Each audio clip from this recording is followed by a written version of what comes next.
আল্লাহ পাক রব্বুল আলামিন সূরা আল ইমরান 3 নম্বর সূরার 104 নম্বর আয়াতে বলেন, ওয়াল তাকুম মিনকুম উম্মাতুন ইয়াদউনা ইলাল খায়র ওয়া ইয়া'মুরুনা বিল মা'রুফ।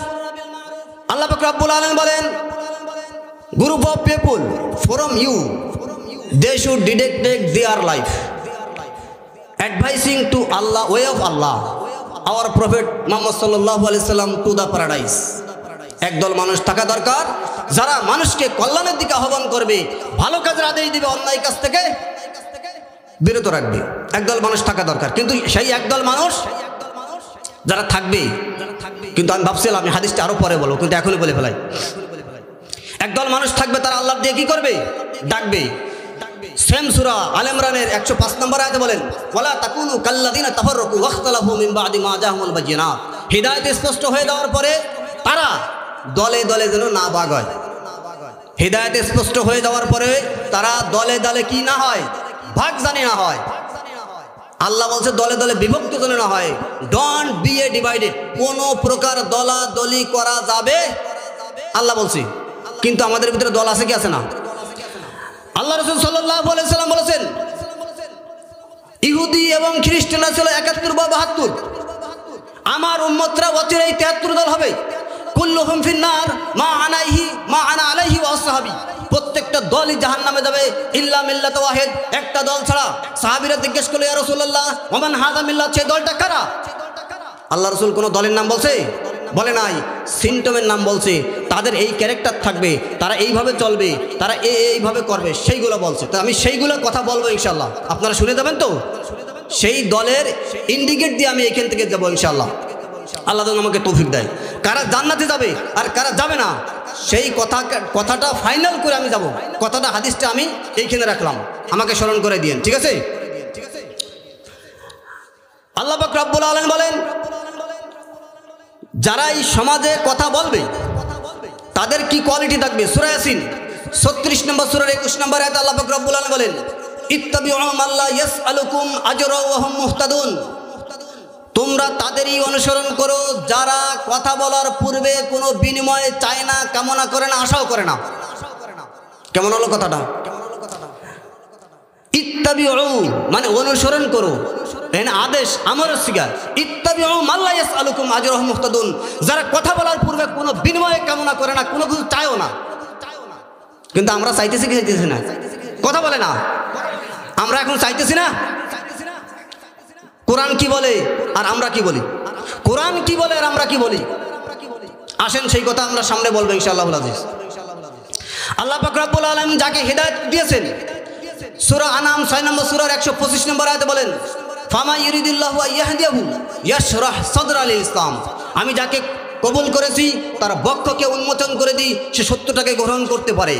আর এই সেম আয়াতের লাস্টের দিকে বলেন, কান্নামা ইয়াসআদু ফিস সামা। আকাশে লাফায় লাফায় ওঠা যেমন কঠিন, হিদায়াতের উপর টিকে থাকা ঠিক তদ্রূপ কঠিন। আচ্ছা, এই আকাশ বাদ দেন, এইখান থেকে লাফ দিয়ে সামিনের উপরে কেউ উঠতে পারবে? সম্ভব না। অতএব ভালো কাজ করা, হিদায়াতের উপর টিকে থাকা। অনেকে বলে, ভাই আমি ঘুষ খাই না। বলে তুমি কিসের চাকরি করো? বলে আমি স্কুলে মাস্টারি করি। আপনারা কেউ থাকলে রাগ হবেন না। তো স্কুলে মাস্টার, সে ঘুষ পাবে কই? পুলিশ যদি বলে যে আমি ঘুষ খাই না, তাহলে সে কথা মানে দেওয়া যায়। একজন বলতেছে যে আমি 70 বছরের ভিতরে কোনোদিন কোনো মেয়ের দিকে তাকাই নাই। বলে তোমার কালো চশমা কেন? দেখি, আমার চোখ নাই, আমার চোখ নাই। আমি বক্তা, যখন আমি বলবো যে আমাকে 30,000, 40,000, 50,000 টাকা দিতে হবে, তখন আমি বলবো এই বক্তার ওয়াজ শোনা জায়েজ নাই, জায়েজ নাই, জায়েজ নাই। কেউ যদি প্রমাণ করতে পারে, আমি জীবনের বক্তব্য দেবো না। কথা বলে না? আর পরিস্থিতিটা এমন হয়ে গেছে, আমি যদি বলি যে আমার কিছু লাগবে না, তখন মানুষজন বলে কি বলবে নে, কি যে কবে নে, বিটাকে সিরিয়াল দিয়ে পাওয়া যায় না, আর ওনারে কিছু লাগবে না কয়। ঠিক কিনা বলেন? পরিস্থিতি উল্টে গেছে না? আমি তো প্রথমেই বলছি যে সত্যবাদীকে বলা হবে মিথ্যাবাদী, আর মিথ্যাবাদীকে বলা হবে সত্যবাদী। আমানতকারীকে বলা হবে খেয়ানতকারী, আর খেয়ানতকারীকে বলা হবে আমানতদার। তখন যারা সম্মানিত মানুষ তারা বেইজ্জতি হবে, আর যারা বেইজ্জতি হওয়ার উপযুক্ত তারা সম্মান পাবে। তখন মানুষ সালাম দেবে মানুষকে সুন্নতের জন্য না, সালাম দেবে ভয়তে। সালাম দেবে কিসে? ভয়তে সালাম দেবে। তখন সমাজটা এমন হবে। আল্লাহ রাসূল সাল্লাল্লাহু আলাইহি ওয়াসাল্লাম বলেছেন, তখন বান্দারা উম্মতরা এমন গভীরে চলে যাবে, এমন অন্ধকারের মধ্যে চলে যাবে যে হালালের উপর টিকে থাকা এমন কঠিন হবে। আল হালালু আসাদ্দু মিন নাকলিল জিবাল ইলাল জিবাল, পাহাড়কে কেটে নিয়ে এক জায়গা থেকে আরেক জায়গা নেওয়া যেমন কঠিন, হালালের উপর টিকে থাকা তো তদ্রুপ কঠিন হয়ে যাবে। পাহাড়কে কাটিয়ে এক জায়গা থেকে আরেক জায়গা নেওয়া যায়, তারপরেও যদি সম্ভব হয় অল্প অল্প করে কাটিয়ে নেওয়া যায়, তাই না? যেমন পাথরকে কাটিয়ে এক জায়গা থেকে আরেক জায়গা নেওয়া যেমন কঠিন, হালালের উপর টিকে থাকা ঠিক তদ্রুপ কঠিন। তাহলে পরিস্থিতি কঠিন হয়ে গেল না? আসেন সামনে চলি। এইভাবে হিদায়াত থেকে মানুষ কিভাবে দূরে চলে যায় আমি সেই দিকে ফোকাস করবো ইনশাআল্লাহ। সূরা বাকারা 2 নম্বর সূরার 112 নম্বর আয়াত আল্লাহ পাক রব্বুল আলামিন বলেন, যুজিনা লিল্লাযিনা না 212 নম্বর আয়াত, যুজিনা লিল্লাযিনা কাফারুল হায়াতিদ দুনিয়া, কাফেরদের জন্য, বেদিনদের জন্য, মুশরিকদের জন্য দুনিয়াকে চাকচিক্যময় করে দেওয়া হয়েছে। দেখেন, বেনামাজি, বেফরজগার বা কোনো আমল আখলাক চলাফেরা কিছু নাই, তারে আল্লাহ ভালো রাখছে। এরকম হয় না? কয় যে আল্লাহ আমি কত নামাজ পড়ি, কিন্তু কাজ হবে কি? ও নামাজ পড়ে না, কিছু না, দেখো কি সুন্দরভাবে বাইটে যায়, শরীর কত সুন্দর। এরকম আছে না লোকজন? কিন্তু এটা মনে করা যাবে না। আল্লাহ বলছে এটা হচ্ছে কাফেরের অভ্যাস। কাফেরকে আমি এইভাবে শরীর দিছি, ধন দিছি, সম্পদ দিছি। হ্যাঁ, হালালভাবে কেউ যদি সম্পদ থাকে, যেমন উসমান রাদিয়াল্লাহু আনহু ছিল, এটা থাকবে, এটা আল্লাহর নিয়ামত। দাউদ আলাইহিস সালাম গোসল করতেছিল, গোসল করা অবস্থায় হঠাৎ করে স্বর্ণের বৃষ্টি নামলো। কিসের বৃষ্টি? স্বর্ণের বৃষ্টি। তখন দাউদ আলাইহিস সালাম ওই স্বর্ণের বৃষ্টি, গোসল বাদ দিয়ে স্বর্ণের বৃষ্টি উঠতেছিল। তখন আল্লাহ বলল, দাউদ তোমার এত স্বর্ণ সম্পদ দিলাম, তারপরে তোমার এই স্বর্ণ পূরণ লাগবে? আল্লাহ তুমি না বলছো যে রিজিক এটা আল্লাহর, তোমার পক্ষ থেকে রহমত, তাই তোমার রহমত নেব না? চিন্তা করছেন? তখন বলছে এটা রহমত। হালালভাবে যদি রিজিক আসে সেটা কি? রহমত। কিন্তু অন্যায়ভাবে যদি হয় সেটা কি হবে? আল্লাহর গজব। আল্লাহ বলছে কাফের বেদিনদের জন্য আমি দুনিয়া চাকচিক্যময় করেছি। কেমন চাকচিক্যময়? সূরা যুখরুফ 43 নম্বর সূরার 33 নম্বর আয়াতে আল্লাহ বলেন, লিমান ইয়াকফুর বির রহমান লিবুয়ুতিহিম সুকুফাম মিন ফিদ্দা, কাফের বেদিন মুশরিক যারা পাপিষ্ঠ তাদের ঘর বাড়িগুলো আমি স্বর্ণ রূপ দিয়ে তৈরি করে দিলাম। কি দিয়া? স্বর্ণ এবং রূপ দিয়া। করি নাই কেন? আমার এই যে গরিব বান্দারা থাকবে, এরা ওই স্বর্ণের বাড়ি দেখিয়া, সুন্দর চেহারা দেখিয়া, উঁচু লম্বা দেখিয়া তারা টাস্টি খেয়ে পড়ে যাবে, তারা অজ্ঞান হয়ে যাবে। আল্লাহ আমি তোমারে ডাকি আর স্বর্ণের বাড়ি দিল আমাকে, আমি রাত্রে তাহাজ্জুদ নামাজ পড়ি আর স্বর্ণের বাড়ি দিলা তারে, এরকম একটা চিন্তাধারা যদি না আসতো, তাহলে আল্লাহ বলে কাফের বেদিনদের মুশরিকদের আমি বাড়ি দিতাম কি দিয়া? স্বর্ণ দিয়া। আর কাফের বেদিন মুশরিক কিভাবে খাবে? মানে কাফের বেদিন মুশরিক যারা পাপিষ্ঠ তারা কিভাবে খাবে? সূরা মুহাম্মদ 47 নম্বর সূরার 12 নম্বর আয়াতে আল্লাহ পাক রব্বুল আলামিন বলেন, ওয়াল্লাযিনা কাফারু ইয়াতামাত্তাউনা ওয়া ইয়াকুলুনা কামা তাকুল আনাম। আনাম মানে হচ্ছে গরু বাছুর, ছাগল বিক্রি। তারা খাওয়া দাওয়া করবে ছাগল বিক্রির মতো, মুসলমানের মতো খাবে না। ছাগল বকরি যেভাবে খায় এইভাবে খাবে। তারা ধ্বংস হবে কিভাবে? আল্লাহ রাসূল সাল্লাল্লাহু আলাইহি সাল্লাম বলেছেন, মাজি বানে জায়ানি আরসালা ফি গনামি বিআফসাদালাহা মিন হারসিল মারই আলাল মালি ওয়াশরাফি লিদিনহি। তারা দিনকে এইভাবে ধ্বংস করবে যেভাবে একটা ক্ষুধার্ত বাঘ ছাগল বকরিকে হামলা করে যেভাবে নষ্ট করে দেয়। মুসলমান ক্ষমতার জন্য, টাকার জন্য, সম্মানের জন্য তার দিনকে, মানুষকে এইভাবে ক্ষতিগ্রস্ত করবে। আল্লাহু আকবার। একটা বাঘ যখন ছাগলের উপর হামলা করে, ও 5 দিন 7 দিন খায় না, তখন কেউ বিসমিল্লাহ বলতে ভুলে যায়। খাওয়ার পরে চিন্তা করে আল্লাহ 5 দিন খাইনি, এখন একটা ছাগল তো বিসমিল্লাহ করতে ভুলে গেছি। কিন্তু বলতেছে এই বাঘে যেভাবে ছাগলকে হামলা করে, ছাগলকে নস্যাৎ করে দেয়, মুসলমান পাপিষ্ঠ তারা দুনিয়ার জন্য, সম্মানের জন্য, চাকরির জন্য, পদের জন্য এইভাবে তারা দিনকে বিকৃতি করে দেবে, মানে তছনছ করে দেবে। এখন দেখেন না অবস্থা কি, আমাদের হুজুরদের কি অবস্থা দেখেন না? দেখেন কি দেখেন না? বোঝেন কি বোঝেন না? এটা বুঝতে হয়, কারণ বেশি গভীরে যাওয়া যাবে না। টাচ দিলে সমঝদার কে লিয়ে ইশারাই কাফি হে, যারা বুদ্ধিমান তাদের টাচ দিলেই বুঝি। যাই হোক, আমি বলতেছিলাম সাহাল ইবনে সাদ থেকে বর্ণনা, রাসূল সাল্লাল্লাহু আলাইহি ওয়াসাল্লাম বলেছেন, লাউ কানাতিদ দুনিয়া তা'দিলু ইনদাল্লাহি জানাহা বা'উদাতিন মা সাকি মিনহা কাফিরান শারবাতাল মা'i।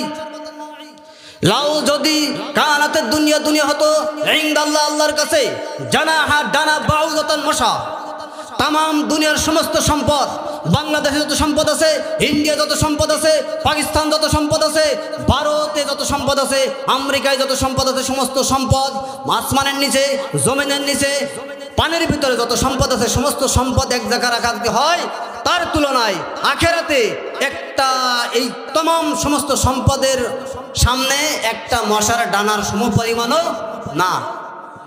আমার কথা কি বোঝা গেছে? দুনিয়ার যত সম্পদ আমরা দেখি আল্লাহর কাছে আখেরাতের তুলনায় একটা মশার ডানার সমানও না। আমি যদি বলি 500 মশা আনিয়ে ধরিয়া বলি ভাই আমার কাছে চকলেট দাও, কেউ দেবেন? কেউ দেবেন না। তাহলে অতএব দুনিয়া যার কাছে আছে সে যদি হারাম পন্থায় অবলম্বন করে, আমি তো প্রথমেই বলেছি যে হালালভাবে ইনকাম করা পাহাড়কে কাটিয়ে নিয়ে আরেক জায়গা নিয়ে যেমন কঠিন, হালালের উপর টিকে থাকা ঠিক তদ্রুপ কঠিন।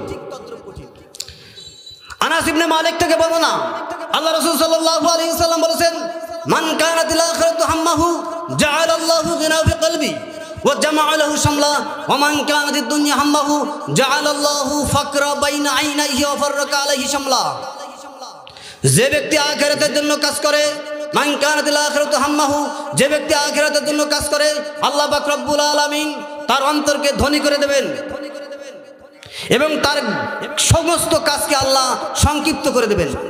যেটাই ধরবে সহজ হবে তার জন্য। এরকম বান্দারা আছে না, কাজ করতে যায় আলহামদুলিল্লাহ অল্প পরেশানির মধ্যে হয়ে যায়। আবার কিছু বান্দা আছে কাজ করতে করতে তসবির দানা ছিঁড়ে গেলে যেমন টপ টপ টপ করে একটা থেকে আরেকটা পড়ে যায়, যেমন গোছানো যায় না। যারা দুনিয়াদার সারা দিন ঘুরবে কিন্তু কোনো কাজ গোছাই আনতে পারবে না। There is a no peaceful life in them, তাদের জীবনে কোনো শান্তি কিছুই থাকবে না। আল্লাহ রাসূল সাল্লাল্লাহু আলাইহি ওয়াসাল্লাম বলেছেন, এই হাদিসের অর্থ পরে বলতেছি, আল্লাহ রাসূল সাল্লাল্লাহু আলাইহি ওয়াসাল্লাম বলেছেন, قد أفلح who is the gainer person, man aslama who can gain the Islam, who can get the Islam, or rizqa kafafan he has a sufficient food, who has a sufficient food, যার যথেষ্ট পর্যাপ্ত রিজিক আছে, wa qanna Allahu bima ata, be grateful you will happy। হাদিসের অর্থ দাঁড়ালো যে কদ আফলাহ সফল কাম সেই যে ব্যক্তি ইসলাম গ্রহণ করলো, আর রিজিকে কাফা পান এবং তাকে পর্যাপ্ত রিজিক দিল, ওয়াকান্না আল্লাহু বিমা আতা এবং আল্লাহ তাকে যা দিল সে সেটা সন্তুষ্ট চিত্তে মেনে নিল, মানে শুকর আদায় করলো। এক বাক্যে আল্লাহ পাক রব্বুল আলামিন বলেন, যদি শুকর আদায় করে আমি নিয়ামতকে বাড়াই দেবো, আর যদি শুকর আদায় না করে আমি তার উপর সেই নিয়ামত তো নিয়ে দেবো নেবো, সাথে সাথে আমি গজব দিয়ে দেবো। ঠিক কিনা বলেন? এই জন্য এই যে সবচেয়ে বড় নিয়ামত হচ্ছে ঈমান, হেদায়েত, এটি হচ্ছে সবচেয়ে বড় নিয়ামত। আমি আসি ওই হাদিসের দিকে যে আল্লাহ রাসূল সাল্লাল্লাহু আলাইহি ওয়াসাল্লাম বলেছেন, কেউ যদি আখিরাতের জন্য কাজ করে তাকে আমি অন্তরকে ধনী করে দেবো, কাজকে সংক্ষিপ্ত করে দেবো। আর কেউ যদি দুনিয়ার জন্য কাজ করে আল্লাহ রাসূল সাল্লাল্লাহু আলাইহি ওয়াসাল্লাম বলেছেন তাকে আমি তার অন্তরকে গরিব করে দেবো। সে 100 কোটি টাকার মালিক হলেও তার অভাব শেষ হবে না। এরকম আছে কি আছে না? আর কি করব? তার 2 হাতকে ব্যস্ততায় পূর্ণ করে দেবো। 2 হাত এমন ব্যস্ত থাকবে সে হিসেবও করতে পারবে না।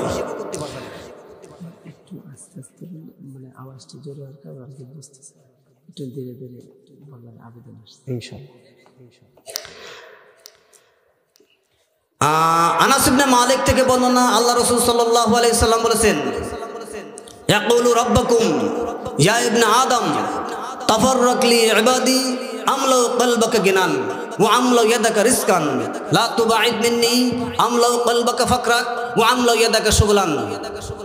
হে আদম সন্তান, তোমরা যখনই অবসর হবে তখনই ইবাদতে লেগে যাও।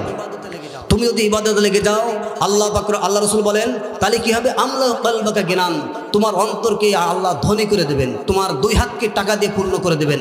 লা তুবাইদ মিন্নি, যদি তুমি সেই আল্লাহর ইবাদতে না লাগো তাহলে আল্লাহ রাসূল সাল্লাল্লাহু আলাইহি ওয়াসাল্লাম বলেছেন আমলাউ কলবাকা ফাকরাক, অন্তরকে গরিব করে দেবেন, ওয়া আমলাউ ইয়াদাকা শুগলান, 2 হাতকে ব্যস্ততা দিয়ে পূর্ণ করে দেবেন।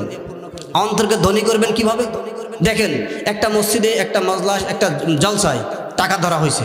যে ভ্যান চালায় সাধারণ মানুষ সে 500 টাকা দান করছে, কিন্তু যে বড় লোক তার 500 টাকা দেওয়ার পরে 20 বার হিসেব নেয়। এরকম আছে কি আছে না? আছে কি আছে না?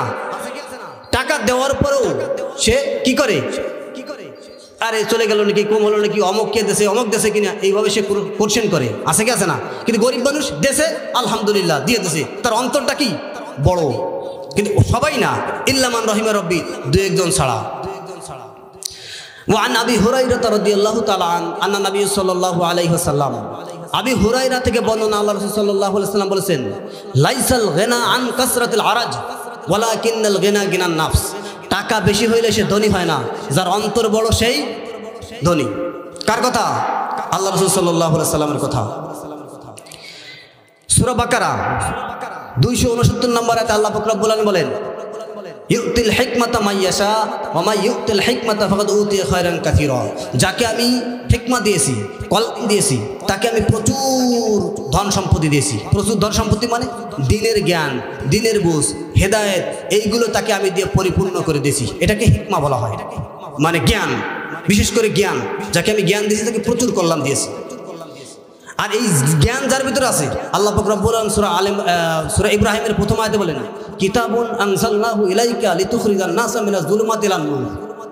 এই জ্ঞানের মাধ্যমে কি করবে? এই আলো, এই আলোর মাধ্যমে সে কি হবে? সে অন্ধকার থেকে আস্তে আস্তে অন্ধকার দূর করতে পারবে। ঠিক কিনা বলেন? চলেন সূরা রাদের 13 নম্বর সূরার 31 নম্বর আয়াতে আল্লাহ পাক রব্বুল আলামিন বলেন, কিছু মানুষ আছে তার অন্তর কি রকমের সেটা আমি উপলব্ধি করাচ্ছি আপনাদের। আওয়ালা ইয়ারাউনা আন্নাহুম, না সূরা তাওবার 9 নম্বর সূরা 112 নম্বর 26 নম্বর আয়াতে আল্লাহ পাক রব্বুল আলামিন বলেন, আওয়ালা ইয়ারাউনা আন্নাহুম ইফতানুনা ফি কুল্লি আমিন মাররাতান আও মাররাতাইন থুম্মা লা ইয়াতুবুনা ওয়া লাহুম ইয়াযাক্কারুন। তারা কি দেখে না? আওয়ালা ইয়ারাউনা, তারা কি দেখে না? আন্নাহুম ইফতানুন, তাদেরকে পরীক্ষা নেওয়া হয়। প্রত্যেক বছর একবার বা দুইবার তাদের পরীক্ষা নেওয়া হয়। এই পরীক্ষার মাধ্যমে, এই জন্য আল্লাহ পাক রব্বুল আলামিন তাদেরকে পরীক্ষা নেয়, তারা যেন তওবা করে আল্লাহর দরবারে ফিরে আসে। আমাদের জীবনে এমন হয় নাই যে গাছের থেকে পড়ে গেছি, উজত খাইছি, আরেকটু হলি জাতাম এরমের জীবনে আসে নাই। এই জন্য আসছে, আল্লাহ বলছে এদের আমি পরীক্ষা নিই, এই জন্য পরীক্ষা নিই, তওবা করে জানে ফিরে আসে। যখন ফিরাউনের দ্বারে মুসারে পাঠালো, হে মুসা ইযহাব ইলা ফিরাউন ইন্নাহু তাগা, তুমি ফিরাউনের কাছে যাও, দাওয়াত দাও, সে সীমা লঙ্ঘন করেছে। তখন কি বলল? ফাকুলু কওলাল লাইয়িনা, হে মুসা যাও, কিন্তু নরম ভাষায় কথা বলো, নরম ভাষায় বুঝে কথা বলো। ফিরাউন সে দাওয়াত গ্রহণ করলো না। ঘটনা সবাই জানেন। যখন ফিরাউন ঈমান আনছিল তা কি জানেন? ফিরাউন ঈমান আনছিল তা কি জানেন? হ্যাঁ, সেই ঈমানে কাজ হয়েছে? কাজ হয় নাই। যখন ফিরাউন ডুবে যাচ্ছিল তখন বললো, আমানতু আন্নাহু লা ইলাহা ইল্লাল্লাযী আমানাত বিহি বনু ইসরাইল, আমি বনু ইসরাইলের যে আল্লাহকে ডাকে আমি সেই আল্লাহর প্রতি ঈমান আনলাম। আল্লাহ বলল, আলান, এখন ওয়াকুনতু মিনাল মুফসিদিন, তুমি ছিলা টেররিস্ট, তুমি ছিলা জঙ্গি, তুমি ছিলা বিপদগ্রস্ত, তুমি ছিলা ফাসাদকারী, তোমার ঈমানকে আমি গ্রহণ করলাম না। সূরা নিসার ভিতরে আল্লাহ পাক রব্বুল আলামিন বলেন, ওয়ালাইসাতিত তাওবাতু লিল্লাযিনা ইয়ামালুনাস সাইয়্যাত হাত্তা ইযা হাদারা আহাদাহুমুল মাউত। সবাই লক্ষ্য করে শুনুন, সবাই লক্ষ্য করে শুনুন, একটা কথা খুব জোরালো ভাবে আমি বলতেছি এখন, তার তওবা গ্রহণ করা হবে না। কার তওবা?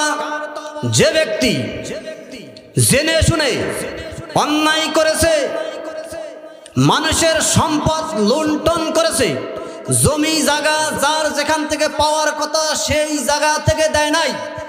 আল্লাহ বলছে, ওয়ালাইসাতিত তাওবাতু লিল্লাযিনা ইয়ামালুনাস সাইয়্যাত হাত্তা ইযা হাদারা আহাদাহুমুল মাউত। এই ব্যক্তির যদি মৃত্যু এসে যায় আর সে যদি তওবা করে, তার তওবা গ্রহণ করা হবে না, গ্রহণ করা হবে না, গ্রহণ করা হবে না। সূরা ইয়াসিন 18 নম্বর আয়াত, সূরা নিসা 18 নম্বর আয়াত, 4 নম্বর সূরা। কথা কি ক্লিয়ার? কথা বোঝে না, কথা কি ক্লিয়ার? আমি আবার বলবো কথাটা, ওয়ালাইসাতিত তাওবাতু, তওবাতু বলছেন, আর কিছু বুঝেন না, বলেন তওবাতু বলছেন। এইখানে আল্লাহ ব্যবহার করছে ওয়ালাইসা, নো নিবার।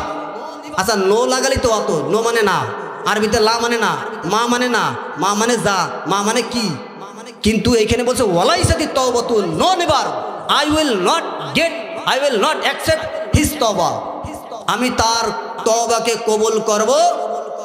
কার তওবা? যে ব্যক্তি মানুষের হক, মানুষকে কষ্ট দিয়েছে, এই ব্যক্তির তওবা আমি গ্রহণ করব না।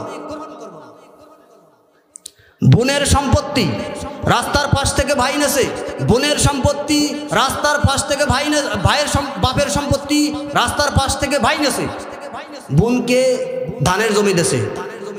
ওই বোন যদি শুধু আল্লাহরে একবার ডাক দেয়, ওই বোন নামাজ পড়ুক, রোজা রাখুক, হজ করুক না করুক, ও কোনো ইবাদতও যদি না করে, আল্লাহর কিন্তু একবার ডাক দেয়, সারা পৃথিবীর সমস্ত হুজুরে নিয়ে দোয়া করলেও ওই ডাক কেউ ফিরাতে পারবে না, ওই ডাক কেউ ফিরাতে পারবে না। ভাই যেখান থেকে নেছে হুবহু বোনকেও সেই সমপরিমাণ সম্পত্তি দিতে হবে। যদি এটা না দেওয়া হয়, সে হজ করুক, যাকাত দিক, ফিতরা দিক, নামাজ পড়ুক, কোনো নামাজ কবুল হবে না। আব্দুল্লাহ ইবনে ওমর থেকে বর্ণনা, লক্ষ্য করে শুনুন, আব্দুল্লাহ ইবনে ওমর থেকে বর্ণনা, আল্লাহ রাসূল সাল্লাল্লাহু আলাইহি ওয়াসাল্লাম বলেছেন, ইয়াতি আলান নাসে জামানুন, এমন একটা সময় আসবে, ইন্নার রাজুলা লিয়ুসাল্লুন, মানুষে সালাত আদায় করবে, নামাজ পড়বে। আবার বলতেছি, ইন্নার রাজুলা লিয়ুসাল্লুন, মানুষে সালাত আদায় করবে সিত্তিনা সানা। সিত্তিনা মানে কত? 60। সিত্তিনা মানে কত? সানা মানে বছর। মানুষে 60 বছর সালাত আদায় করবে। ওয়ামা তুকবালু সালাতুহু ওয়া রুকুউহু ওয়া সুজুদুহু, 60 বছর সালাত আদায় করবে, তার সালাত, একটা রুকু, একটা সিজদা কবুল করা হবে না। কথা ক্লিয়ার? কথা বলে না। আপনাদেরকে আমি দোয়া করিয়া জান্নাতে পাঠাতে আসিনি। আমি যদি এখানে আপনাদের জন্য কান্না করি, সেটা হবে নাটক। কথাটা বেশি বললাম? নাটক হবে। কেন নাটক হবে বলেন তো? আপনার সবচেয়ে আপন হচ্ছে স্ত্রী। আপনি গুনাহ করছেন, আপনার স্ত্রীর সামনে আপনি কাঁদতে পারেন? কথা বলে না, কাঁদতে পারেন? কাঁদতে পারেন না। গুনাহের জন্য কার কাছে গোপনে কাঁদতে? আল্লাহর কাছে। তা আমি হুজুর, আমাকে দিয়ে আপনি দোয়া করাচ্ছেন আপনার জন্য, কাজ হবে? কাজ হবে কখন? যদি দোয়ার রাস্তা আমি বন্ধ না করি। কিন্তু দোয়ার রাস্তা তো আমি জমি বন্টন করি নাই, মানুষকে কষ্ট দিছি, কোনো ব্যক্তিকে। আরেকটা হাদিস শোনেন, আবু হুরায়রা থেকে বর্ণনা, আল্লাহ রাসূল সাল্লাল্লাহু আলাইহি ওয়াসাল্লাম বলেছেন,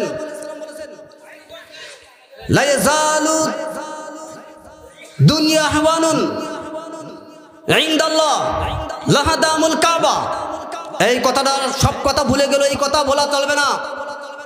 লা ইয়াজালু দুনিয়া হাওয়ানুন ইনদাল্লাহি, আল্লাহর কাছে সমস্ত দুনিয়া যদি ধ্বংস হয়ে যায়। আচ্ছা ধরেন এই নড়াইল যদি মাটির নিচে ঢুকে যায়, তাহলে সারা পৃথিবীর মানুষ দেখতে আসবে না? বাংলাদেশ যদি ঢুকে যায়, দেখতে আসবে না? আল্লাহ বলতেছে, এই তামাম দুনিয়াটা যদি মাটির নিচে ঢুকে যায়, আল্লাহর কাছে কিছু যায় আসে না। যদি কোনো মুসলমানকে সম্মানহানি করে, রক্ত প্রবাহিত করে, তাকে মৃত্যু দেয়, সেজন্য কাবাকে বাড়াইয়া ভাঙলে যে গুনাহ হয়, তার আমলনামায় সেই পরিমাণ গুনাহ লিখে দেওয়া হয়। কথা বলছেন? আমরা মানুষকে কষ্ট দিই না। আব্দুল্লাহ ইবনে ওমর থেকে বর্ণনা, আল্লাহ রাসূল সাল্লাল্লাহু আলাইহি ওয়াসাল্লাম বলেছেন, মান ক্বালা ফি মুমিনিন মা লাইসা ফি আসকানাল্লাহু রাদাগাতাল খাওয়ালে হাত্তা ইয়াতিয়াম বিমাখরাজাম মিন। কোন মুমিন, কোন মুসলমানের নামে একটা কথা বলে দিল, যে কথাটা তার জন্য প্রযোজ্য নয়, বলে দিল। হুজুরে দেখলাম ওইখানে দাঁড়ায় একটা মেয়ের সাথে কথা বলতেছে, বলে দিল অমকরে দেখলাম সে তো ওই দল করে, অমকরে দেখলাম সে তো ইহুদির দালাল, অমকরে দেখলাম সে তো তোর সাথে এইভাবে মারামারি বাঁধাবে, এই জন্য একটা ফোন দিয়ে আসতেছে, একটা মিথ্যে কথা বলে দিল। ওই ব্যক্তি কিয়ামতের ময়দানে, ওই ব্যক্তিকে মানুষ যখন জাহান্নামে যাবে, জাহান্নামে যাওয়ার পরে আগুন ধরাই দেবে শরীরে, ধরাই দেওয়ার পরে পলিথিনে আগুন ধরার তরল পদার্থ থরথর করে পড়ে না? এই তরল পদার্থ যেমন থরথর করে পড়ে, জাহান্নামের মানুষকে যখন জাহান্নামের মধ্যে দেওয়া হবে, তখন রক্ত, মাংস, পুষ এইভাবে থরথর করে পড়বে। পড়তে পড়তে পড়তে পড়তে বিশাল সাগরে পরিণত হবে। এই সাগরের মধ্যে ওই ব্যক্তিকে নিক্ষেপ করে দিয়ে বলবে, তুমি বলছিলা অমক ইহুদের দালাল, তুমি বলছিলা অমক এই দল করে, তুমি বলছিলা অমকের সাথে সম্পর্ক করে, মিথ্যে কথা বলছিলা, তার প্রমাণ দিয়ে এই জাহান্নাম থেকে তুমি বেরোও। কথা বুঝতেছেন? আমাদের যে আমরা যে নামাজ পড়ি, নামাজ কাজ হচ্ছে না কেন আমি বুঝতে পারতেছি? আমার কথা কি ক্লিয়ার? আপনারা কি আমার কথা বুঝতেছেন? যদি না বোঝেন আমি প্রয়োজনে আরো স্লো ধীরে ধীরে কথা বলবো, কিন্তু আমার কথা বলতেই হবে। আমাকে নিয়ে আসছেন, কথা আমার বলতেই হবে, ঠিক কিনা বলেন? আল্লাহ রাসূল সাল্লাল্লাহু আলাইহি ওয়াসাল্লাম বলেছেন, ইয়াতি আলান নাসি জামানুন, এমন একটা সময় আসবে ওয়ায়ুজতামিউনা ফিল মাসাজিদ, মসজিদে লোকজন জড়ো হবে, লিয়ুসাল্লুন, সালাতের উদ্দেশ্যে। মানুষ কিসে জড়ো হবে? মসজিদে আসবে নামাজের উদ্দেশ্যে। আচ্ছা, যারা নামাজে আসে তারা মুসলমান না? ভালো করে বুঝেন, তারা মুসলমান কিনা? আল্লাহ রাসূল বলছে যে ইয়াজতামিউনা ফিল মাসাজিদ, মসজিদে আসবে লিয়ুসাল্লুন, সালাত আদায় করার জন্য। ওয়া মা ফিহি মুমিন, তারা কেউ মুমিন থাকবে না। বিষয়টা কেমন হয়ে গেল না? আমরা আইসি এনে অসন্ধি শব্দ দিয়ে আমরা মুসলমান না হই, তাহলে কেমন হয়ে গেল? আইসি মসজিদে সালাত আদায় করার জন্য, কিন্তু আমরা মুমিন না। তাহলে পিছনের আমাদের দাল মে কুছ কালা है, हमारा जो मिस्टेक है, हमारा जो हमारा जो गलत है, गलत हम लोगों को फर्स्ट पकड़ना चाहिए। क्या गलत है? अल्लाह पाक रब्बुल आलमीन বলেছেন সূরা বাকারায়, লা ইকরাহা ফিদ-দীন ক্বাদ তাবায়্যানা রুশদ মিনাল গায় ফামান ইয়াকফুর বিত-তাগুত ওয়া ইউমিন বিল্লাহ। আগে তাগুতকে চেনো, আগে বাতিলকে চেনো, তারপরে তুমি মানানো। কি বলছে?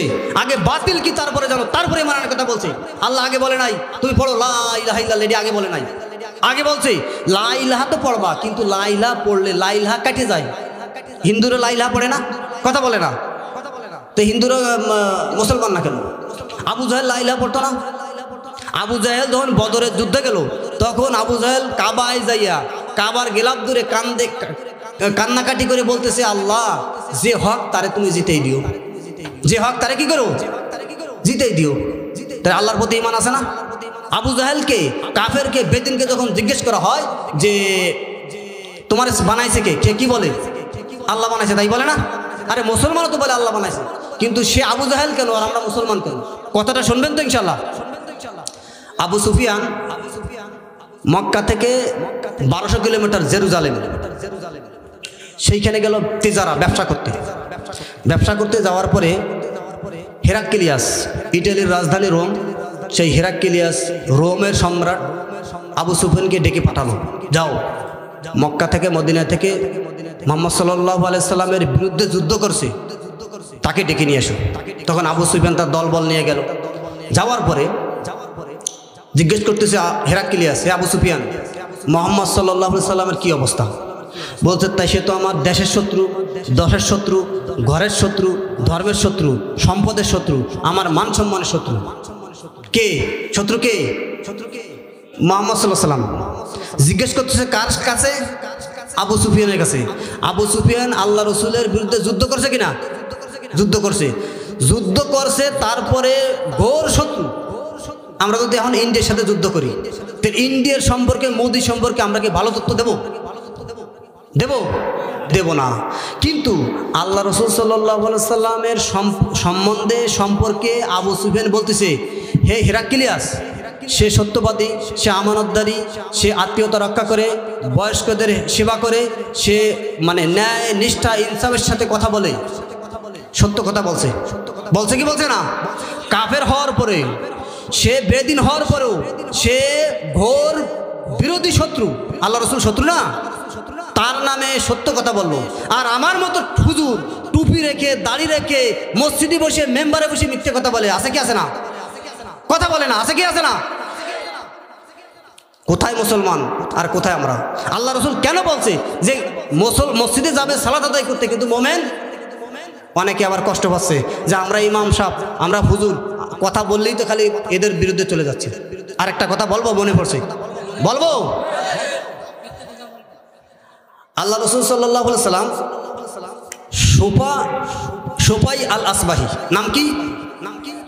মনে রাখতে হবে কিন্তু আমার কথা গতানুগতিক কথা নয়, যেটা আমি প্রথমে বলছি সুর দিয়ে আপনাদের ওয়াজকে আপনাদেরকে আমি ধরে রাখতে পারবো। আমার কথা কাটা কাটা, আমি বলছি আমার কথা কি কাটা কাটা। আপনাদের সাথে আমি মশওয়ারা হিসেবে কথা বলবো, আমার সাথে আপনারা কথা বলবেন। সুফাই আল আসবাহি বিখ্যাত তাবি, দাখালাল মদিনা, মদিনায় ঢুকলো, তখন দেখলো ইজতামা আলাইহিন নাস, কিছু মানুষ একজন মানুষকে ঘিরে ধরছে। তখন সুফাই আল আসবাহি জিজ্ঞেস করলো মান হাজার রজুল, এই লোকটা কে? তখন উপস্থিত লোকজন বলল ফাকালা আবু হুরায়রা, ইনি হচ্ছে আবু হুরায়রা। মা ফাআলা, সে কি করে? সে বলতেছে ইউহাদ্দিসুন নাস, তিনি মানুষকে হাদিস শোনায়। আমার কথাকে আপনারা অপলক দৃষ্টিতে মনোযোগ আকর্ষণ করে রিপেন্ডেন্ট মেন্টালিটি নিয়ে আমার কথাকে আপনারা অনুতপ্ত হয়ে শুনতে হবে, ঠিক কিনা বলেন? তাহলে রিপেন্ডেন্ট মেন্টালিটি মানে অনুতপ্ত আত্মা, যেটাকে মানে কি বলবো, সাপের কোনো সাপ যখন চলে শব্দ হয়? শব্দ হয় না। ওইভাবে নীরবতা অবলম্বন করে অন্তরের দৃষ্টি দিয়ে চোখকে খুলে রেখে সুন্দরভাবে আমার কথাকে নিতে হবে। তাহলে আমি, কারণ সময় সংক্ষিপ্ত, অনেক কথা আছে, কথা আমার বলতেই হবে। তো কি বলতেছিলাম দেখি, প্রশ্ন করি কি বলতেছিলাম? আবু হুরায়রা তিনি কি করে? মাশাআল্লাহ, জাযাকাল্লাহ, বারাকাল্লাহ, হায়াকাল্লাহ। আল্লাহ মুরব্বীকে সবাইকে জ্ঞান বাড়াই দিক, এক হায়াত দান করুক। আল্লাহ সবাইকে দুনিয়া এবং আখিরাতে জান্নাতি সুসংবাদ পেয়ে মৃত্যুবরণ করার তৌফিক দান করুক, সবাই বলেন আমিন। আল্লাহ যেন সবাইকে কাবা না দেখে মৃত্যু না দেয়, আল্লাহুম্মা আমিন। আল্লাহ যেন আল্লাহ রাসূল সাল্লাল্লাহু আলাইহি সাল্লামের কবরকে জিয়ারত না করে আল্লাহ তুমি আমাদেরকে নিও না, আল্লাহ তুমি তৌফিক তুমি দিয়ে দাও। তো বলতেছে আবু হুরায়রা কি করে? বলে ইউহাদ্দিসুন নাস, তিনি মানুষকে হাদিস শোনায়। তখন জালাসে ইয়াজলিস, তখন সুফাই আল আসবাহি বসে গেল। বসে যাওয়ার পরে ফালাম্মা সাকাতা ওয়াখালা, যখন লোকজন ফিরে গেল, হাদিস শেষ হয়ে গেল, লোকজন চলে গেল, তখন আবু হুরায়রাকে বলতেছে সুফাই আল আসবাহি যে এ আবু হুরায়রা, হাদ্দাসানি হাদিসান, তুমি আমাকে একটা হাদিস শোনাবা। সামি'তু মিন নবী সাল্লাল্লাহু আলাইহি ওয়াসাল্লাম, যে হাদিসটা তুমি নবী সাল্লাল্লাহু আলাইহি সাল্লাম কাছ থেকে সরাসরি শুনেছো, এমন একটা হাদিস তুমি আমাকে শোনাবা। আমিলতুহু ওয়া আকিলতুহু, তোমার বিবেকও আছে, বুদ্ধিও আছে, ব্রেনও আছে, এমন কথা একটা হাদিস তুমি আমাকে কি করবা? শোনাবা। সংক্ষিপ্ত কথা মানে বলতেছে আবু হুরায়রা, তুমি আমাকে এমন একটা কথা শোনাবা যে কথাটা নবী থেকে তুমি সরাসরি শুনেছো। তো ঠিক আছে, আমি শোনাবো। তখন আবু হুরায়রা বলতেছে লাআন্না হাদিসান নাকা, আমি অবশ্যই তোমাকে একটা হাদিস শোনাবো, যে হাদিসটা আমি নবী থেকে শুনেছি সরাসরি, এই ঘরের ভিতরে আর কেউ ছিল না, এবং আমি শুনছি এবং আল্লাহ রাসূল আমাকে বলছে। হাদিসটা কি? এইভাবে যখন ক্বালা নবী সাল্লাল্লাহু আলাইহি ওয়াসাল্লাম বলতে গেছে, ইতিমধ্যে আবু হুরায়রা অজ্ঞান হয়ে গেছে, সেন্সলেস হয়ে গেছে, অজ্ঞান হয়ে গেছে। অজ্ঞান বোঝেন তো, মানে তার ব্রেনে আর কাজ করতেছে না। আবার যখন হুশ ফিরে আসছে, আবার বলতেছে ক্বালান নবী সাল্লাল্লাহু আলাইহি ওয়াসাল্লাম, আমি একটা হাদিস শোনাবো, যে হাদিসটা রাসূল থেকে সরাসরি আমি শুনেছি। হাদিসটা শুনতে গেছে, আবার আবু হুরায়রা অজ্ঞান হয়ে গেছে। কি হয়ে গেছে? কথা কি এখনো শুনাইছে? শুনাই নেই। কথা শুনবে রাসূল থেকে, এমন একটা কথা সে শুনেছে যে কথাটা শোনার জন্য, বলার জন্য সে উপলব্ধি করে অজ্ঞান হয়ে যাচ্ছে। আবার যখন তৃতীয়বার এইভাবে অজ্ঞান হয়ে গেল, তখন সুফা আল আসবাহি আলাল মাই ইয়াদুন, হাতে পানি নিল, ফি ওয়াজহিন, মুখে মারল। অনেক সময় যারা অজ্ঞান হয়ে যায় তাকে পানি লাগায় না, আমরা পানি লাগাইছে, লাগাইয়ে তখন আবু হুরায়রা হুশ ফিরে আসলো। তখন বলতেছে আমি একটা হাদিস বলতে যাচ্ছি, কিন্তু হাদিসটা বলতে পারতেছি না। হাদিসের তীব্রতা এমন, এত কঠিন হাদিস। তখন বলতেছে যে হাদিসটা বলেন। তখন হাদিসটা বলতে সক্ষম হয়েছে। কি হাদিসটা আপনারা শুনবেন তো ইনশাআল্লাহ, মনে রাখবেন তো? বলতেছে আল্লাহ রাসূল সাল্লাল্লাহু আলাইহি ওয়াসাল্লাম বলেছেন, কিয়ামতের ময়দানে 3 ব্যক্তিকে দিয়ে জাহান্নাম উদ্বোধন করা হবে। কয় ব্যক্তিকে দিয়া? 3 ব্যক্তির ভিতরে আবু জাহেল নাই, উতবা নাই, সাইবা নাই, নরেন্দ্র মোদী নাই, বিল ক্লিন্টন নাই, এরা নাই। 3 ব্যক্তির ভিতরে কে আছে বলবো? আপনারা কষ্ট পাবেন না তো? 1 নম্বরে আছে হুজুর, আমাদের মুফতি সাহেব আছে এখানে? কই? পিছনে আছে। হুজুর কথা ঠিক বললাম না মিথ্যে বলছি? হুজুর কই, হুজুর কথা কি হাদিস কি ঠিক বলছি কিনা মিথ্যে বলছি? হুজুরকে দিয়া জাহান্নাম উদ্বোধন করা হবে। 2 নম্বরে দানবীর যে দান করছে তাকে দিয়ে জাহান্নাম উদ্বোধন করা হবে। 3 নম্বরে যে শহীদ তাকে দিয়ে জাহান্নাম উদ্বোধন করা হবে। জিনিসটা অনেক কঠিন হয়ে গেল না? কঠিন হয়েছে নাকি? আমাদের মতো ইল্লামান রহিমা রব্বি, তবে সবাই না, সবাই হলেই চলতো না, চলতো সবাই না। তো আমাদের মতো টুপি রেখে দাড়ি রেখে একদল মানুষ, তাদের দিয়ে জাহান্নাম উদ্বোধন করা হবে, এটা খুব কষ্টদায়ক কথা। তখন ওই লোকটাকে হুজুরকে আনা হবে, তুমি কি করছো আমার জন্য? আমেল তুফিদ দুনিয়া, আমার জন্য কি আমল করেছো? তখন সে বলবে আল্লাহ করা তো কিতাব আল্লাহ, আমি আল্লাহর কিতাব পড়েছি। তাআল্লামাল কোরআন ও তাআল্লামা, নিজে পড়ছি অন্যকে পড়াইছি। লাইলা ওয়া নাহারা, দিনে এবং রাত্রে পড়াইছে, দিনেও পড়াইছে রাত্রেও পড়াইছে, নিজে শিখছে অন্যকে শিখাইছে। আমরা জানি যে সবচেয়ে উত্তম কাজ খায়রুকুম মান তাআল্লামাল কোরআনা ওয়া আল্লামা, নিজে শিখে অন্যকে শেখায়, যে সবচেয়ে উত্তম কাজ না? সেই কাজটাই করেছে, কিন্তু সামান্যতম নিয়ত শুদ্ধ না থাকার কারণে এই জন্য সে পড়াইছে দুনিয়া কামাইয়ের জন্য, পেট পূজার জন্য, ইনকামের জন্য, এবং মানুষ তাকে কারি বলবে, হাফিজ বলবে, মৌলানা বলবে, মুফতি বলবে, তাকে দাওয়াত দেবে, সে মাহফিল করবে, সে বক্তা হবে, এই জন্য সে ইলম অর্জন করছে। আল্লাহু আকবার। আল্লাহ আমাদেরকে তুমি হেফাজত করো। কথাটা ক্লিয়ার? দ্বিতীয় ব্যক্তিকে বলা হবে তুমি কি আমল করছো? বলবে আমি শহীদ হয়ে গেছি, উস্তুশহিদা ফি সাবিলিল্লাহ, আল্লাহর রাস্তায় আমি শহীদ হয়ে গেছি। তখন বলবে তুমি শহীদ হয়ে গেছো? কাযাবা আবদি, আমার বান্দা মিথ্যা বলেছে। ওইভাবে বলবে, তুমি মানুষ তোমাকে বীর বলবে, বিক্রম বলবে, যোদ্ধা বলবে, এই জন্য তুমি শহীদ হয়ে গেছো। তাকে উল্টো করে উলকিয়া ফিন নার, তাকে মাথা নিচের দিক থাকবে, পা উপর দিক থাকবে, এইভাবে তাকে টানতে জাহান্নামের মধ্যে নিক্ষেপ করবে। তৃতীয় ব্যক্তিকে বলবে দানবীর, দানশীল। সে বলবে যে সে এমন ভাষা বলছে যে আল্লাহ তুমি কি করছো? সে বলবে যে আল্লাহ তাসাদ্দাকু ফি সাবিলিল্লাহ মা তারাকতু বাদাক, এমন কোনো জায়গা নাই যে আমি দান করি নাই। ওয়াজে, মাঠে, ময়দানে, হুজুর, আলেম, মুন্সি, মাহফিল, মন্দির, রাস্তা ঘাট, কলেজ, ইউনিভার্সিটি, স্কুল, বিভিন্ন জায়গায় আমি দান করছি। আর কথাও সত্য, সে দানও করছে, কিন্তু সে দানটার নিয়তটা ছিল ভিন্ন। একটু আমি আর গভীরে যাব, কথাকে আর ব্যাখ্যা করবো না, বলছেন ক্লিয়ার? বলছেন? আচ্ছা, যাই হোক। তাহলে এইভাবে দুনিয়ার ভিতরে নিয়তকে অশুদ্ধ থাকার কারণে জাহান্নামকে উদ্বোধন করা হবে। কয় ব্যক্তিকে দিয়া? কথা মনে থাকবে তো? আল্লাহ আমাদেরকে এই জাহান্নামে যেন আমাদেরকে না ফেলায়, আল্লাহুম্মা আমিন। আল্লাহ আপনি আমাদেরকে জাহান্নামের আযাব থেকে মুক্তি দেন। আল্লাহ অত্র অঞ্চলে যত মানুষ ঈমান নিয়ে চলে গেছে তাদেরকে তো আপনি ক্ষমা করে দেন। আল্লাহ যত মানুষ আমরা উপস্থিত তাদেরকে আপনি ক্ষমা করে দেন, তাদেরকে আল্লাহ দিন শিখার ব্যবস্থা করেন। ইয়া আল্লাহ তাদেরকে আপনি সহি, মুত্তাকি, ফরেজগার, দিনদার, আলেম, ওলামার সাথে থাকার তৌফিক দান করেন। আমরা পারবো তো ইনশাআল্লাহ? ইনশাআল্লাহ। তাহলে কথা চলবে ইনশাআল্লাহ, তাই না? কথা ক্লিয়ার? কথা ক্লিয়ার। আল্লাহ পাক রব্বুল আলামিন এইভাবেই দুনিয়া দুটো কারণে দুনিয়া ধ্বংস হবে, ধ্বংসের দ্বার প্রান্তে চলে যাবে। একটা হচ্ছে হুব্বুদ দুনিয়া করাইয়াতুল মাউত, মৃত্যুর ভয় উঠে যাবে, আর দুনিয়ার মহব্বত, এই দুটো কারণে কি হবে? দুনিয়ার ঈমান একদম শেষ পর্যায়ে চলে যাবে। এই দুটো কারণে কাফের, বেদিন, মুশরিক, নাফাক যারা, তারা আমাদের উপর চড়াও হবে। তখন সাহাবীরা জিজ্ঞেস করল, ইয়া রাসূলুল্লাহ কেন চড়াও হবে? তারা কি সংখ্যায় কম থাকবে?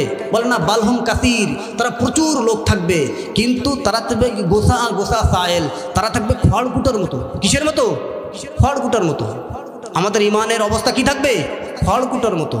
এইখানে যদি আপনাদেরকে আমি প্রশ্ন করি, ঈমান ভাঙ্গার কয়টি কারণ আছে? আপনারা বলতে যদি পারেন তাহলে আপনাদেরকে আমি পুরস্কার দেব। বলেন তো ঈমান ভাঙ্গার কারণ কয়টি? আপনারা তো 60 বছর ধরে ওয়াজ শুনতেছেন, বই কিতাব পড়েন, ঈমান আচ্ছা ওযু ভাঙ্গার কারণ জানে কিনা? কথা বলে না। তাহলে ঈমান ভাঙ্গার কারণ জানার দরকার আছে কি আছে না? ঈমান ভাঙ্গে যায় কি যায় না? আল্লাহ রাসূলকে আল্লাহ পাক রব্বুল আলামিন বলেন, হে নবী লা ইন আশরাকতা লা ইয়াহবাতান্না আমালুক, হে নবী আপনিও যদি শিরক করেন আপনার পিছনের সমস্ত গুনাহ, মানে সমস্ত নেকিকে আমি মানে মিটিয়ে দেবো, কোনো নেকি থাকবে না, কোনো নেকি থাকবে না। আচ্ছা, একটা লোক মাসির কারণে জান্নাতে গেছে, একটা লোক মাসির কারণে জাহান্নামে গেছে, হাদিসটাই বলবো। একটা লোক দুজন বন্ধু রাস্তার পাশ দিয়ে যাচ্ছে, যাওয়ার পরে তো ওইখানে একটা কবর আছে, কবরে তো ওইখানে দাঁড়া আছে যে এইখানে দান করা লাগবে, বলতেছে এইখানে দান করো। তো প্রথম লোক বলতেছে আমার কাছে কিছু নাই, তো বলতেছে একটা মাসি হলেও দান করো। তো ওই লোকটা টাস করে একটা মাসি ধরে ওই কবরের ওখানে নিক্ষেপ করছে, ওই লোকটা পার করে দিয়েছে। আল্লাহ রাসূল সাল্লাল্লাহু আলাইহি ওয়াসাল্লাম দাখালা রাজুলুন বিজুবাবিন দাখালা নার, যে ওই লোকটা মাসির কারণে জাহান্নামে চলে গেছে। আরেক লোককে নিয়ে আসছে, তুমি এইখানে দান করো। সে বলল যে আমি আল্লাহ রাস্তায় ছাড়া কোথাও দান করব না। তোমাকে মারা হবে, বা ঠিক আছে মারো। তাকে মারতে মারতে মারতে মারতে মেরেই ফেলাই দেওয়া হয়েছে। মারিয়ে ফেলাই দেওয়ার পরে আল্লাহ রাসূল বলতেছে দাখালা রাজুলুন বিজুবাবিন দাখালাল জান্নাত রাজুলুন বিজুবাবিন, এই ব্যক্তি মাসির কারণে জান্নাতে চলে গেছে। কথা বোঝেন নাই মনে হয়। মাসির কারণ কি? কবরে যে মাজার আছে, কবরে যেখানে মানে কোন একটা মন্দির অথবা কোনো একজন মানুষ মারা গেছে, মাজার যাকে বলে জিয়ারতের স্থান, এইখানে 1টা টাকা দান করলে শিরক হয়। কি হয়? এইখানে দান করার সাথে সাথে আপনি যদি 50 লক্ষ টাকা দিয়ে খরচ করে হজে যান, আপনার হজ বাতিল হয়ে যাবে সঙ্গে সঙ্গে। যদি বাতিল না হয় তাহলে হাদিসও মিথ্যা, কোরআনও মিথ্যা। আমার কথা কিন্তু শক্ত, কথা কি শক্ত। যতক্ষণ পর্যন্ত আপনার ঈমান ঠিক না হবে ততক্ষণ পর্যন্ত আপনার ঈমানের সালাত, সিয়াম, যাকাত, হজ, সাদাকা কোনো কাজে আসবে না, কোনো কাজে আসবে না। আচ্ছা, তাহলে কিভাবে আমরা জান্নাতের দিকে যাব সেই সুযোগে একটা কথা বলা দরকার আছে না? আছে। দেখেন ইসলামটা কেমন সত্য, ইসলামটা কেমন সত্য সে কথা আপনাকে আমি বলতেছি। কেমন সত্য? জুবায়ের রাদিয়াল্লাহু তাআলা আনহু থেকে বর্ণনা, জুবায়ের রাদিয়াল্লাহু তাআলা আনহু থেকে বর্ণনা যে জাতুর রিকাব, যুদ্ধের নাম হচ্ছে জাতুর রিকাব। যুদ্ধে ফেরার পথে আল্লাহ রসুল একটা গাছের নিচে তরবারিটা ঝুলাইয়া একটু তন্দ্রার মতো আসছে, একটু ঘুমের মতো আসছে। যুদ্ধের নাম কি? জাতুর রিকাব। এই যুদ্ধে ফেরার পথে কি করছে? তরবারিটা ঝুলাইয়া ঘুমের মতো আসছে। তো গাওরাস ইবনে হারেস সে আসার পরে, গাওরাস ইবনে হারেস মক্কার এক বিখ্যাত মুশরিক, সে তরবারি দিয়ে উঠেছে। উঠোনির পরে আল্লাহ রসুলের উপর হামলা করবে, তা চিন্তা করতেছে আল্লাহ রসুল ঘুমে আছে, এখন যদি আমি আল্লাহ রসুলের উপর হামলা করি, মেরে ফেলাই, কেউ আমাকে বীর বলবে না, বলবে মরা মানুষ মারছে, মরা মানুষ ঘুমন্ত অবস্থায় মারছে, বীর বলবে না। আল্লাহ রসুলকে জাগাইছে, বলতেছে হে মুহাম্মদ, আমার এই তরবারি থেকে তোমাকে কে বাঁচাবে? তখন আল্লাহ রাসূল সাল্লাল্লাহু আলাইহি ওয়াসাল্লাম বলল, আল্লাহ আমাকে বাঁচাবে, আল্লাহু আকবার। তখন হাতের থেকে তরবারি থরথর করে পড়ে গেল। পড়ে যাওয়ার পরে আল্লাহ রাসূল তরবারি নিলেন। তরবারি নেওয়ার পরে গাওরাস ইবনে হারেসকে বললেন, হে গাওরাস, তোকে এখন কে বাঁচাবে বল? গাওরাস বলে, আল্লাহর নবী আপনি বাঁচাবেন, আল্লাহর নবী আপনি বাঁচাবেন। তাহলে ইসলাম এখানে সত্য প্রমাণ হলো কিনা? হুনাইনের যুদ্ধে ফেরার পথে, হুনাইনের যুদ্ধে সংকটময় অবস্থায় ওই ব্যক্তি নবমুসলিম মানে নতুন মুসলমান হয়েছিল, ঈমান এখনো ভিতরে প্রবেশ করে নাই। শৈবা ইবনে উসমান তার নাম। সে সুযোগ পেয়ে আল্লাহ রসুলের উপরে তরবারি চালাবে এমন একটা পরিস্থিতি হয়ে গেল। হঠাৎ করে আগুনের একটা টুকরো এসে তার চেহারাকে ঝলসে দিল। আল্লাহু আকবার। তার মানে বোঝা গেল যে ইসলাম সত্য। দেখেন ইসলাম কত, যদি আপনার ঈমান থাকে অল্প আমলে আপনি নাজাত পাবেন।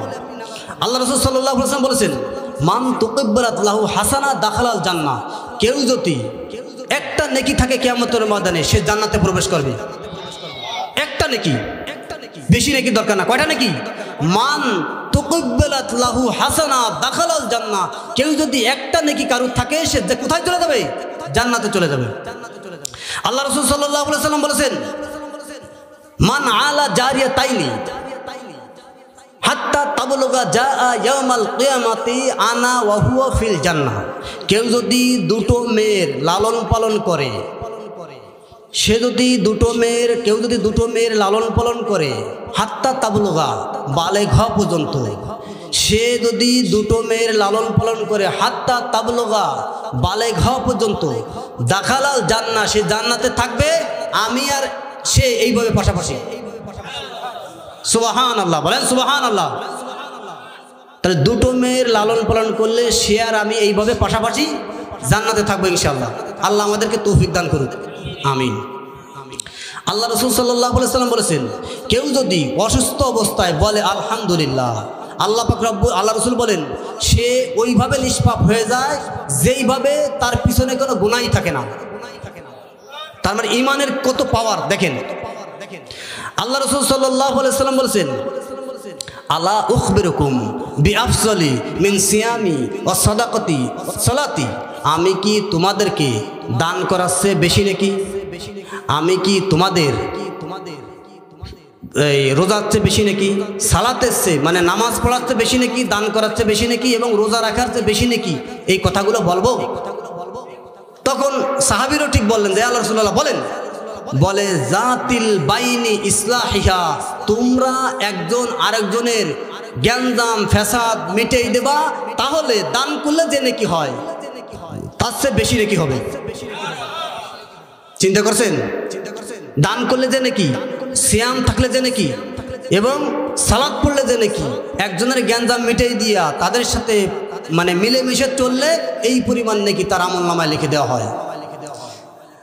আরেকটা কথা, আমি এই কথাকে এখানে আমি হোল্ড করতেছি, আমি অন্যদিকে যাচ্ছি।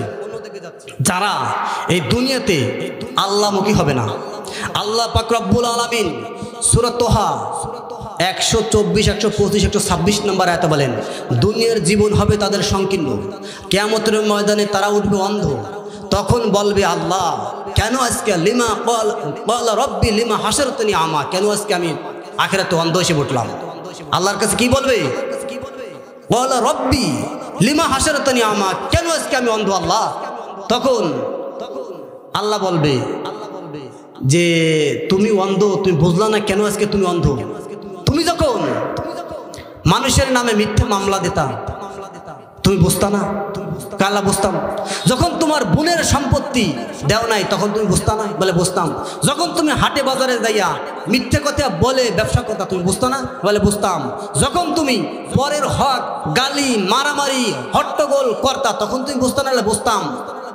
তুমি তখন যেমন আমার কোরআন গিয়েছিল, আলেম ওলামা গিয়েছিল, হাদিস গিয়েছিল, তুমি যেমন ভুলেছিলা, আজকে কিয়ামতের ময়দানে তোমাকে আমি ভুলে গেলাম।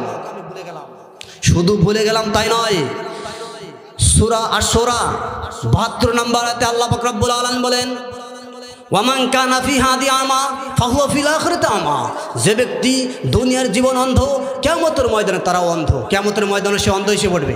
দুনিয়ার জীবন অন্ধ মানে সত্যকে দেখে নাই, কোরআনকে দেখে নাই, হককে দেখে নাই, মানুষের নামে মিথ্যা মামলা দিয়ে জেল দিয়া ফাঁসি দিয়া কোনো চিন্তা ভাবনা করে নাই, ঠিক কিনা বলেন? পরোয়া করে নাই।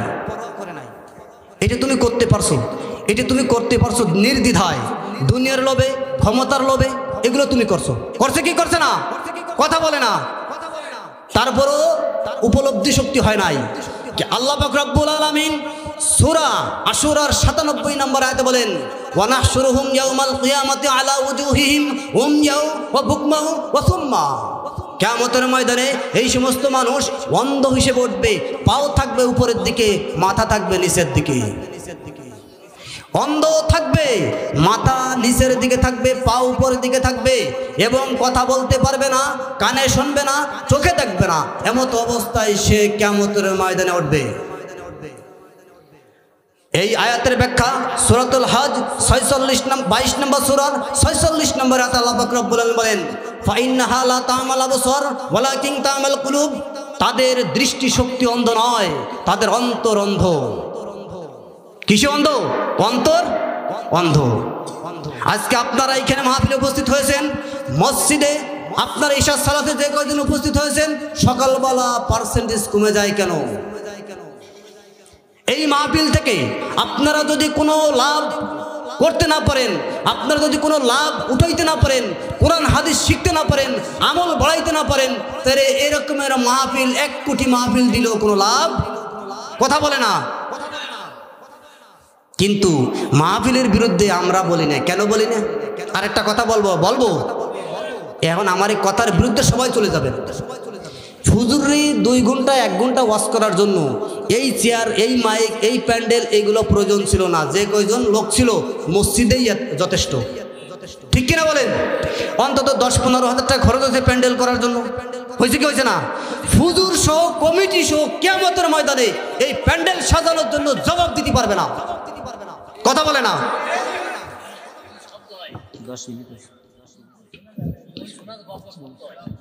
কেন শুক্রবারের দিন হুজুর ওয়াজ করে না? শুক্রবারের দিন হুজুর ওয়াজ করে না সেটা বোঝা যায় না? ওয়াজ মিলাইতে হবে শুক্রবারের দিন জুমার খুতবায়, জুমার বয়ানে। ওখানে চেয়ারম্যানও থাকে, মেম্বারও থাকে। এখানে উপস্থিত হচ্ছে সাধারণ কজন মানুষ যারা কোরআনকে ধরে রাখতে পারবে না। যারা কোরআনকে ধরে রাখবে, চেয়ারম্যান, মেম্বার, সমাজের প্রভাবশালী, জ্ঞানী, গুণী, বুদ্ধিমান ইয়ং জেনারেশন, তারাই সমাজে লিড দেবে, তারাই আসবে, তারাই কোরআন হাদিসকে ধরে রাখবে।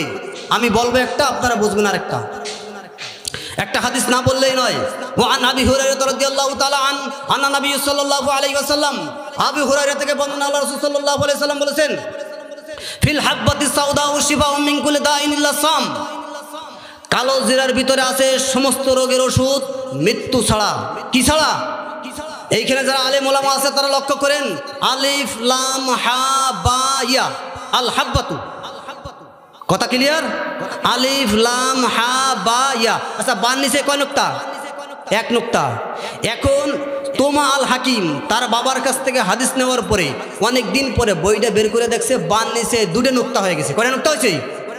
2 নুক্তা। এখন 2 বান নিচে আরেকটা নুক্তা বাড়াই দিয়ে পড়লে হয় আল হাইয়াতু। আল হাইয়াতু মানে কালো, আল হাইয়াতু মানে সাপ, সাউদা মানে কালো। আব্দুল্লাহ ইবনে ওমর থেকে বর্ণনা, আল্লাহ সাল্লাল্লাহু আলাইহি ওয়াসাল্লাম বলেছেন, আহাব্বুন নাসি ইলাল্লাহি আনফাহুম। আল্লাহর কাছে প্রিয় আমল মানুষের উপকার করা। যেমন আহাব্বুন নাসি ইলাল্লাহি আনফাহুম, আহাব্বুল আমাল ইলাল্লাহি সুরুরুন তাদখুলু আলা মুসলিম আও তাকশিফু আনহু কুরবান আও তাতরুদু আনহু জুআন ওয়ালা আন্না আমশি মা আখিফি হাজাতান। কোন মুসলমানের ভাইয়ের জন্য সামান্যতম যদি কেউ উপকার করে, যেমন একটা লোক এইখানে ভ্যান উঠাইতে পারছে না, একটা লোক তার বোঝা উঠাইতে পারতেছে না, একটা লোক তার লাঠিটা তুলতে পারতেছে না, এতটুকু যদি কোনো মুসলমান উপকার করে, আল্লাহ রাসূল সাল্লাল্লাহু আলাইহি ওয়াসাল্লাম বলেছেন যে এই মক্কায় মদিনায় 1 মাস এতেকাপ করলে যে নেকি হয় সেই নেকি তার আমলনামায় লিখে দেওয়া হয়। কথা বুঝিয়েছে? ঈমান থাকার পরে কেউ যদি কোনো মুসলমানকে এতটুকু উপকার করে, তাহলে মসজিদের নববীতে 1 মাস এতেকাপ করলে যে নেকি হয় সেই নেকি তার আমলনামায় লিখে দেওয়া হয়। ইমাম বাহিলি বলেন, আল্লাহ রাসূল সাল্লাল্লাহু আলাইহি ওয়াসাল্লাম বলেছেন, মান খারাজা মিন বাইতি মুতাতাহহিরান, কেউ যদি পবিত্রতা হয়ে মসজিদের দিকে সালাতের জন্য যায়, কেউ যদি ওযু করে মসজিদের দিকে নামাজের জন্য যায়, মান খারাজা মিন বাইতি মুতাতাহহিরান ইলা সালাতিল মাকতুবা ফাআজরুহু কাজরিল হাজ্জিল মুহরিমি। ইহরাম বেঁধে হজ করলে, উমরা করলে যে নেকি হয় তার আমলনামায় সেই নেকি লিখে দেওয়া হয়। আল্লাহ রাসূল সাল্লাল্লাহু আলাইহি ওয়াসাল্লাম বলেছেন, কেউ যদি পবিত্র অবস্থায় ফরজ নামাজের উদ্দেশ্যে মসজিদে গমন করে, মান সাল্লাল গাদা ফি জামাতিন, সে জামাতে সালাত আদায় করে, ওয়াদা ইয়াযকুরুল্লাহ, সে বসে যায়, হাত্তা তাতলু শামস, সূর্য ওঠা পর্যন্ত। কেউ যদি মসজিদে যায় পবিত্র অবস্থায় ফরজ নামাজের উদ্দেশ্যে, জামাতে নামাজ পড়ে, এরপরে সে বসে যায়, হাত্তা তাতলু শামস, সূর্য ওঠা পর্যন্ত বসে এবং সে জিকির আজকার করে, তারপরে সে 2 রাকাত নামাজ পড়ে, তার আমলনামায় তাম্মাতিন তাম্মাতিন তাম্মা, পূর্ণ হজ পূর্ণ উমরা, পূর্ণ হজ পূর্ণ উমরা করলে যে নেকি হয় তার আমলনামায় সেই পরিমাণ নেকি লিখে দেওয়া হয়। পারবো তো ইনশাআল্লাহ?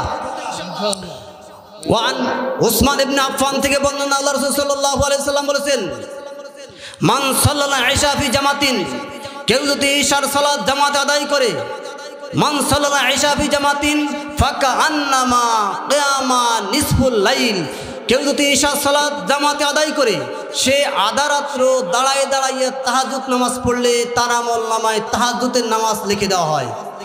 ওমান সাল্লা সুবহা ফি জামাতিন, এবং যে সকালেও পড়লো, ঈশাও পড়লো সকালেও পড়লো, তাহলে তার আমলনামায় সারা রাত্রে দাঁড়ায় দাঁড়াইয়ে তাহাজ্জুদ নামাজ পড়লে যে নেকি হয় সেই নেকি তার আমলনামায় লিখে দেওয়া হয়। وعن أبي هريرة رضي الله تعالى عنه أن النبي صلى الله عليه وسلم, আবি হুরায়রা থেকে বর্ণনা আল্লাহ রাসূল সাল্লাল্লাহু আলাইহি ওয়াসাল্লাম বলেছেন, লা ইয়ালিজু মিন নারি লা ইয়ালিজুন, যে ব্যক্তি আল্লাহর ভয়ে বাকিয়া মিন খাশিয়াতিল্লাহ, আল্লাহর ভয়ে কাঁদে, গাভীর ওলান থেকে দুধ বের করার পরে তাকে যেমন দুধ পুনরায় প্রবেশ করানো যেমন অসম্ভব, যে ব্যক্তি আল্লাহর ভয়ে কাঁদে তাকে জাহান্নামে নেওয়া এমন অসম্ভব। وعن أبي هريرة رضي الله تعالى عنه أن النبي صلى الله عليه وسلم, আবি হুরায়রা থেকে বর্ণনা রাসূল সাল্লাল্লাহু আলাইহি ওয়াসাল্লাম বলেছেন, কুল্লু লাইলাতিন ইলা সামাই দুনিয়া হিনা ইয়াবকা সুলুসুল লাইলিল আখির মা ইয়াদউনি ফাস্তাজিব লাহু ওয়া মা ইয়াসআলুনি ফাউতিয়াহু ওয়া মা ইস্তাগফিরুনি ফাগফির লাহু। যখন রাত্রের 2/3 শেষ হয়ে যায়, 3 ভাগের 2 ভাগ শেষ হয়ে যায়, তখন আল্লাহ প্রথম আসমানে নেমে আসে বলে, মা ইয়াদউনি ফাস্তাজিব লাহু, কে আসো আমাকে ডাকবা আমি তার ডাকে সাড়া দেব। আল্লাহু আকবার। তারপরে বলে, কে আসো আমার কাছে কিছু চাইবা আমি তাকে তাই দিয়ে দেব। আল্লাহ পাক রব্বুল আলামিন ডেকে বলে, কে আসে আমার কাছে ক্ষমা চাইবা আমি তাকে ক্ষমা করে দেব। আল্লাহু আকবার। আমরা পারবো তো ইনশাআল্লাহ? আল্লাহ পাক রব্বুল আলামিন আমাদেরকে ক্ষমা করে দিক, সবাই বলেন আমিন। আমরা এখানে যারা উপস্থিত আছি আল্লাহ সবাইকে দিনদার মুত্তাকি ফরজগার হিসেবে কবুল করুক, সবাই বলেন আমিন। আল্লাহ যারা এই মাহফিল মজলিস আয়োজন করেছে আল্লাহ তাদেরকে দুনিয়া এবং আখিরাতে বারাকাত দিয়ে পূর্ণ করে দিক। ইয়া আল্লাহ তাদের ধন সম্পত্তি তুমি বাড়ায় দাও। ইয়া আল্লাহ বরকত দিয়া পূর্ণ করে দাও। ইয়া আল্লাহ তাদের নেক হায়াতকে বাড়ায় দাও। আল্লাহ তার ছেলে মেয়েকে আওলাদ বুনিয়াদকে তুমি নেককার ফরজগার বানাও। ইয়া আল্লাহ যাদেরকে ছেলে নাই তাদেরকে ছেলে দাও।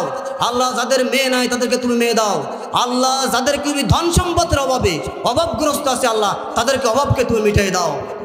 আল্লাহুম্মা ইন্না আউযু বিকা, হে আল্লাহ তুমি আমাদেরকে ক্ষমা করে দাও মিনান নার, জাহান্নামের আগুন থেকে। হে আল্লাহ তুমি আমাদেরকে আমাদের সমস্ত নামগুলোকে জান্নাতবাসীদেরকে অন্তর্ভুক্ত করে দাও। আল্লাহুম্মা আমিন। এই বলে আমার সংক্ষিপ্ত বক্তব্য এখানে শেষ করছি। সুবহানাকাল্লাহুম্মা ওয়া বিহামদিকা আশহাদু আল্লা ইলাহা ইল্লা আনতা আস্তাগফিরুকা ওয়া আতুবু ইলাইক। আসসালামু আলাইকুম ওয়া রাহমাতুল্লাহি ওয়া বারাকাতুহু।